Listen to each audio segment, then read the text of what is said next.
ക്യാബേജും ക്യാരറ്റും വെച്ചൊരു തോരൻ ഉണ്ടാക്കുക. അതിനായിട്ട് ക്യാബേജും ക്യാരറ്റും ചെറുതായിട്ട് അരിഞ്ഞ ശേഷം തേങ്ങ ചിരക്കി എടുക്കുക.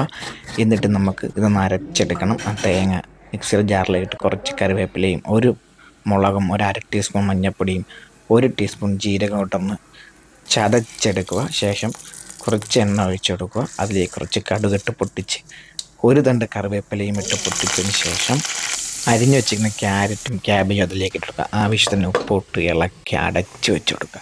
ഒരു 5 മിനിറ്റ് ശേഷം നമ്മൾ തുറന്ന് ഒന്നും കൂടെ ഇളക്കി അരച്ച് വെച്ച് അരപ്പും അതിലേക്ക് ഇട്ട് നല്ല രീതിക്ക് ഒന്ന് ഇളക്കി കൊടുക്കുക. ഇളക്കി കൊടുത്തിട്ട് നമുക്കെന്ത് എല്ലാം കൂടെ തട്ടിപ്പൊത്തി വീണ്ടും ഒന്ന് ആ അരപ്പിൻ്റെയൊക്കെ പച്ചമണം മാറി കിട്ടുന്നുണ്ട് അടച്ച് കൊടുക്കാണ്ട് കറിവേപ്പിലയും വെച്ച് ഇതുപോലെ അടച്ച് വെച്ച് കൊടുക്കുക.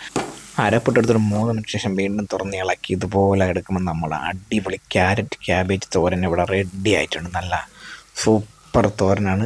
ചോറിൻ്റെ കൂടെയൊക്കെ കഴിക്കാൻ അടിപൊളി. അപ്പം ചാനലൊന്ന് സബ്സ്ക്രൈബ് ചെയ്യുക. വീണ്ടും ഒരു അടുത്ത നല്ലൊരു വീഡിയോ ആയിട്ട് നമുക്ക് വീണ്ടും കാണാം. അതുവരേക്കും ബൈ ബൈ.